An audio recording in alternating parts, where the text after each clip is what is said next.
Estamos en la lección número 10 y el título de la lección es Llorad y aullad. ¿Cómo está el estudio de su lección? ¿Cómo está este hábito de buscar a Dios todas las mañanas para abrir la Biblia y la lección de la escuela sabática? Esta es una experiencia que sin duda marca la vida y ayuda en el crecimiento espiritual.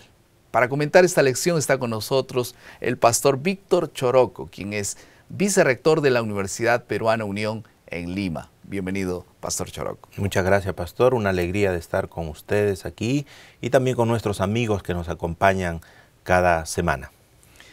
Vamos a hacer una oración y pedir a Dios que bendiga este estudio. Es un tema fuerte, entonces necesitamos siempre la dirección de Dios. Amado Padre que estás en los cielos, te estamos muy agradecidos porque nos has dejado en tu palabra consejos oportunos para nuestra vida. Ayúdanos a vivir de acuerdo a tu voluntad. Bendice el estudio que vamos a realizar. En el nombre de Jesús. Amén. En Guatemala existe una tribu indígena llamada de Quechí. Ellos tienen una buena palabra para expresar arrepentimiento. La palabra significa duele mi corazón. Distante de allí, en el interior del África, hay otra tribu llamada de Baolui y tiene un vocabulario tal vez mejor. El término que ellos usan para arrepentimiento significa duele tanto que quiero desistir de eso. El enfoque de la lección de esta semana es comprender que no hay reforma verdadera sin arrepentimiento genuino. Este será nuestro tema. Y vamos a pasar a la segunda parte de nuestro bosquejo. Vamos entonces a tocar dos asuntos solamente en nuestra lección de esta semana. Lloren y lamenten sería la primera parte y la segunda parte vamos a hablar sobre las riquezas, el tema que también toca la lección en esta semana. Entonces, esta expresión lloren y lamenten, ¿qué significa esto? ¿Por qué Santiago habla así de los ricos que gastaron su tiempo y su vida en las riquezas? Y ahora acabó todo, lloren y lamenten. Bueno, en el contexto del arrepentimiento, que es el planteamiento que se está haciendo, llorar sería el ideal de Dios, que uno llore por sentir dolor por el pecado cometido.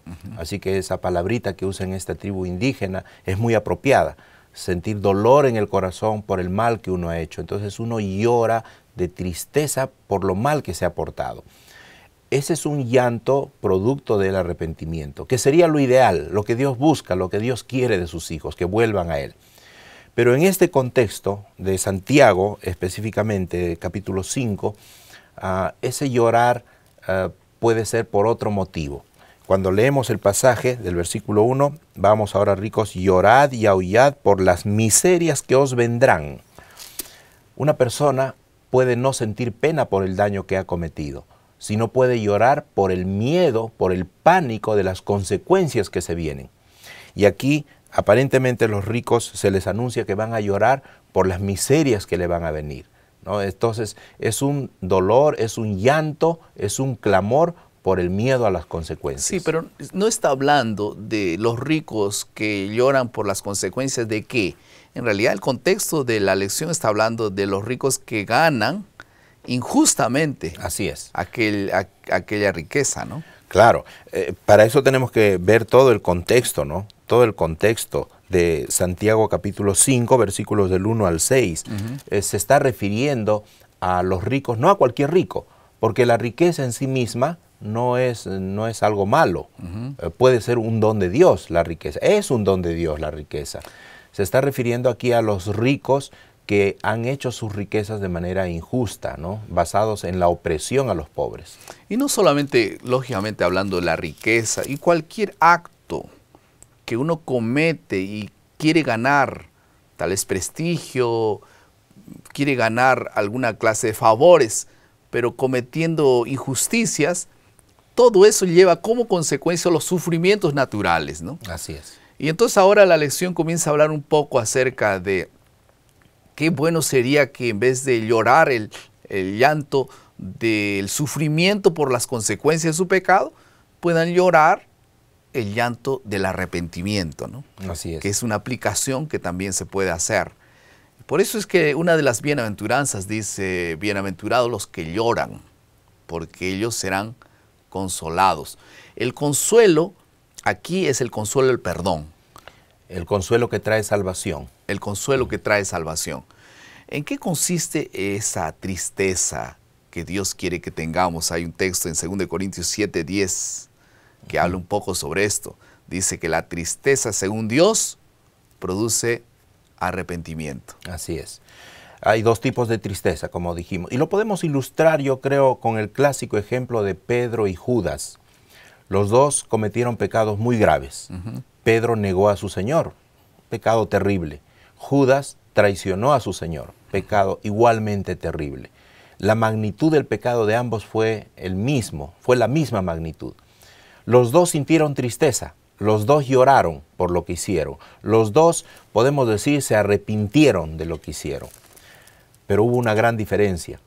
Pedro sintió dolor genuino y lloró amargamente por ver a su Salvador, a su Señor, siendo entregado, yendo al martirio, y él lo negó. Él no se quiso identificar con su Señor por temor, por miedo al sufrimiento, a las consecuencias. Por ofender a Dios, ¿no? Él ofendió a Dios. Él ofendió a Dios. Y eso le ocasionó tristeza, ¿no? Así es. En cambio, Judas también lloró. También se fue y se tiró al suelo, pero él no lloró por el pecado que había cometido, sino él lloró por las consecuencias que ahora vendría. Se dio cuenta de lo que había hecho y fue y se quitó la vida, se ahorcó. Él no tuvo ni un pesar de ofender a Dios. Él se dio cuenta que todo lo que hizo, pasar 3 años con Jesús. Tiempo perdido. Y dijo, no sirvió de nada. Ahora, entonces él dijo, no, mi vida no tiene más sentido y se quitó la vida. Así es. Ahora, un asunto, hablando ahora de las riquezas. ¿Las riquezas son un don de Dios? Usted dijo que sí. Sí, bueno, Santiago 1:17 dice que toda buena dádiva y todo don perfecto proviene de lo alto, del Padre de las luces, en el cual no hay mudanza ni sombra de variación. Todo lo bueno viene de Dios, todo lo bueno viene de Dios. Y las riquezas pueden ser muy buenas. Y Dios bendice a sus hijos y quieren que tengan lo Son suficiente. buenas, de hecho son buenas, claro, las riquezas. Hablando de los valores del dinero, puede servir extraordinariamente bien. Puede ser un instrumento muy útil. Pero ¿por qué Dios no le da a todos? Justamente por causa de la palabra don, ¿no? Así es. Los dones son dados a cada persona de acuerdo a la capacidad que tenga para administrar esos dones. A mí me gustaría cantar. No sé cantar, pero disfruto del canto, disfruto escuchando el canto. Mi esposa canta y yo me deleito escuchándola a ella cantar, pero yo no canto. Mi suegra recita, declama muy bien, pero no es el don mío. Cada persona ha recibido dones y talentos de acuerdo a su capacidad, de acuerdo a lo que cada uno puede hacer. Lo mismo pasa con las riquezas.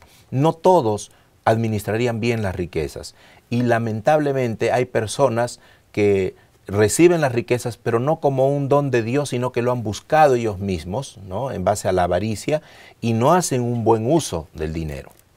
¿Cómo saber si el dinero nos sirve o nosotros servimos al dinero?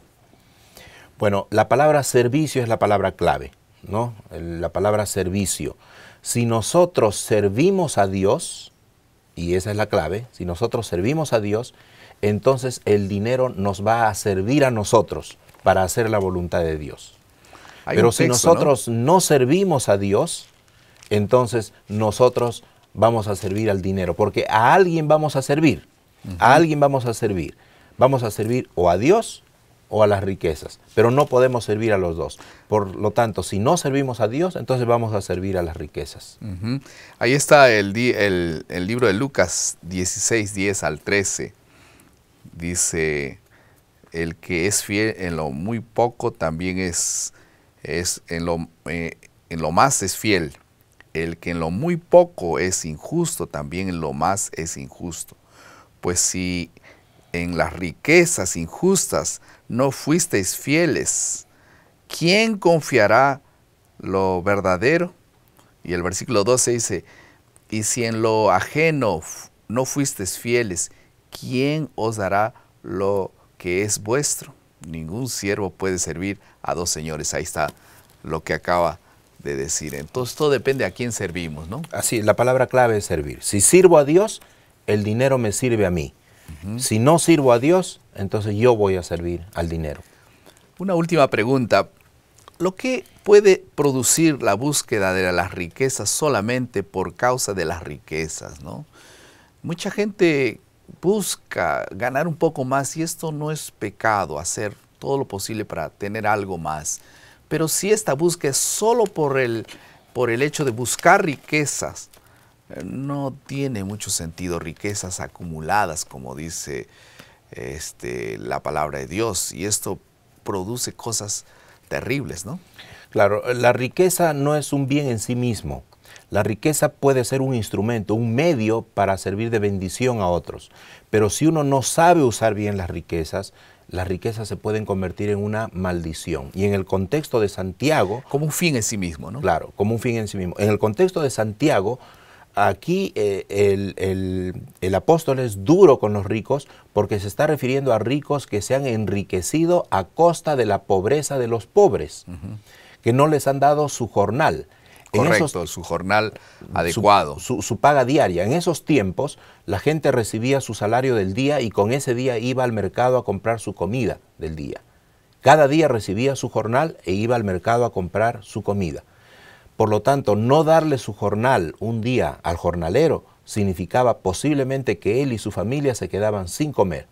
Y en base a ese abuso, en base a esa explotación, el rico se hacía más rico. Por eso que Santiago es duro con ellos y les dice, aullad por las miserias que les vendrán, porque se han enriquecido a costa de la pobreza de los pobres. Este es un asunto para pensar realmente. Ahora, todo mal uso del dinero produce una serie de consecuencias. Nosotros vemos allí que la extorsión, por ejemplo, el comodismo, la búsqueda de placeres, todo eso está relacionado con el mal uso del dinero, la codicia, la injusticia, los asesinatos, los robos, todo tiene que ver con el uso equivocado del dinero y el abuso también, el uso y el abuso del dinero. Por eso es que Dios interviene en la historia de la gente para ordenar las prioridades y nosotros no servir al dinero, sino nosotros podamos dar buen uso a un don que Dios quiere dar a todos. Así es. Y algo importante allí es que para darle ponerle en el marco espiritual, la Biblia dice que donde está nuestro tesoro, ahí está nuestro corazón. Si nuestro tesoro, si lo que más amamos es el dinero, ahí estará nuestro corazón y por lo tanto se va a corromper. Si lo que más amamos es Dios y su voluntad, y el dinero es un medio para hacer su voluntad, entonces estamos por buen camino. Y por eso Dios bendice a mucha gente, porque sabe que su foco, su enfoque, no es el dinero, es mucho más que el dinero. Y los que no hacen uso correcto de él, pues van a sufrir las consecuencias. Sin duda alguna. Vamos a la tercera parte de nuestro bosquejo, que es la aplicación. ¿Cómo podemos trabajar para aliviar el problema de la pobreza, por ejemplo, extrema, en tu comunidad, en tu barrio, etcétera? Lo que podemos nosotros hacer para ayudar a los que están sufriendo las consecuencias de la explotación o tal vez las consecuencias del pecado, porque muchas veces hay gente que está desprovista de condiciones de trabajar e inclusive de ganar algún recurso. ¿Qué nosotros podemos hacer? Piensa un poco, tal vez nosotros podríamos ayudar a una persona de una manera tal que no tengamos que darle tal vez la materia prima, pero enseñarle a producirla. No sé, Dios tiene un plan para cada uno de nosotros, de tal manera que seamos útiles a los más desfavorecidos. En segundo lugar, la mayor riqueza no es realmente material, ¿no es así? Así es, la mayor riqueza en realidad son cosas que no cuestan dinero, ¿no? Como por ejemplo tener amigos, una sonrisa, palabras amables, un hogar tranquilo, son las mayores riquezas, hijos que van por buen camino, pero la mayor riqueza que podemos recibir y que nos da el Señor Jesús es tener un corazón convertido. un corazón convertido. Es ser ricos en fe. Un corazón transformado. Un corazón transformado es un corazón generoso, dispuesto a hacer la voluntad de Dios. ¿No es así? Paciencia y perdón evitan conflictos desnecesarios, y eso es la riqueza que nosotros tenemos como cristianos. Vamos a la última parte de nuestro bosquejo, que es la creatividad. Todos nosotros éramos deudores de la justicia divina, pero nada nosotros teníamos para pagar ese débito que teníamos con Dios. Entonces, el Hijo de Dios, que de nosotros tuvo piedad, pagó el precio de nuestra redención. Él se hizo pobre para que por su pobreza fuésemos todos enriquecidos. ¿Qué les parece si mediante las obras de liberalidad que nosotros podamos tener con las personas que más necesitan, podemos probar sinceramente que nosotros somos agradecidos a Dios por las misericordias que Él nos extendió a todos nosotros? Hagamos bien a todos, como dice la palabra de Dios, no a algunos, a todos, especialmente a los que más necesitan. Yo quiero invitarte. Tal vez este es un asunto, cada vez que terminamos una lección y no podemos aplicar, no sirve, no sirvió de nada. Entonces, ¿qué les parece si podemos intencionalmente orar para que todos nosotros seamos hombres y seres humanos, mujeres, hombres y mujeres de bien, y no apenas que seamos oidores, sino hacedores de la palabra de Dios? Vamos a orar. Querido Padre, muchas gracias. Si tú has concedido dones a algunos, que ellos puedan ser personas que administren correctamente estas dádivas de Dios. Y si tenemos en nuestro alrededor personas que sufren, ayúdanos, Señor, para ser verdadero alivio, aceite para la vida de ellos. Que siempre podamos estar arrepentidos de nuestros malos actos, de nuestros pecados. Guíanos ahora en estas decisiones que tomamos. En el nombre de Jesús. Amén. Amén.